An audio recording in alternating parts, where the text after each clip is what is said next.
Islam atau masyarakat beragama Islam itu masih akan menjadi unsur yang menentukan nasib Republik Indonesia ini di abad 21. Iya. Bapak melihat demikian? Ya, saya melihatnya begini ya. Iya.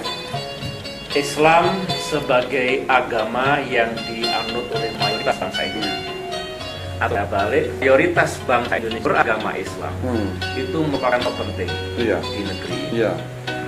Yang paling ideal adalah sebagai mayoritas di negeri dapat diposisikan sedemikian rupa sehingga terasa adil, tetapi pada tempatnya itu sebagai big brother itu justru menunjukkan kelebihannya untuk membangun integrasi nasional, persatuan nasional. Kan kebajikannya seseorang harus mengayomi, mayoritas mengayomi minoritas. Kemudian karena umat Islam ada di mana-mana dengan segala tingkat kehidupannya, ada yang miskin, ada yang sangat miskin. Dia yang paling paham tentang masalah-masalah sosial yang harus dipecahkan. Jadi kalau kita menempatkan Islam pada posisi yang tepat seperti itu, saya kira menjadi adil.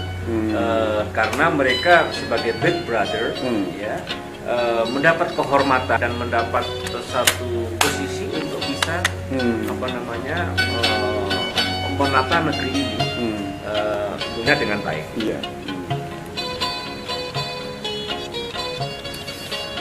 Sekarang saya mau singgung tentang sejarah. Bagaimana Bapak Jenderal melihat dan menilai Bung Karno dan Pak Harto dan Presiden sekarang ini, dan juga bisa mau melihat menilai tokoh dan juga zamannya. Baik, tiga-tiganya lahir dan kemudian menghadapi tantangan yang memang berbeda. Bung Karno bagaimanapun juga memiliki andil ketika bergerak dan berjuang dengan keras secara politik untuk mendapatkan kemerdekaan di negeri. Kemudian Bung Karno pada awal-awal kemerdekaan memiliki tugas besar to build national identity, membangun jati diri bangsa, mempertahankan keutuhan teritorial Indonesia, mempersatukan bangsa waktu itu yang memang belum pada tingkat persatuan yang tinggi. Itulah yang dilakukan oleh Bung Karno waktu itu. Tentu saja karena prioritasnya di situ menyangkut the survival of the nation, kemudian dari kemerdekaan, maka masalah-masalah pembangunan ekonomi menjadi memiliki prioritas yang lebih rendah waktu itu. Atau katakanlah pembangunan ekonomi tidak berhasil benar. Masuklah Pak Harto setelah ada shock, ada peristiwa 65. Maka misi yang ada pada Pak Harto adalah untuk di samping segera membangun stabilitas politik dalam negeri waktu itu yang ada upheaval. Tapi setelah itu beliau sadar bahwa pembangunan sosial ekonomi itu menjadi prioritas yang paling utama. Pak Harto telah melakukan itu dulu selama lebih kurang 30 tahun, dan sesungguhnya sebelum ada goncangan eksternal, financial crisis, itu Indonesia tumbuh, secara makro tumbuh, infrastruktur terbangun, taraf hidup rakyat meningkat. Itulah yang dilakukan Pak Harto setelah Bung Karno membangun keutuhan teritori, menyatukan ideologi sebetulnya, membangun persatuan, maka Pak Harto melanjutkan misi pembangunan ekonomi sebuah bangsa dengan kontekstualitasnya.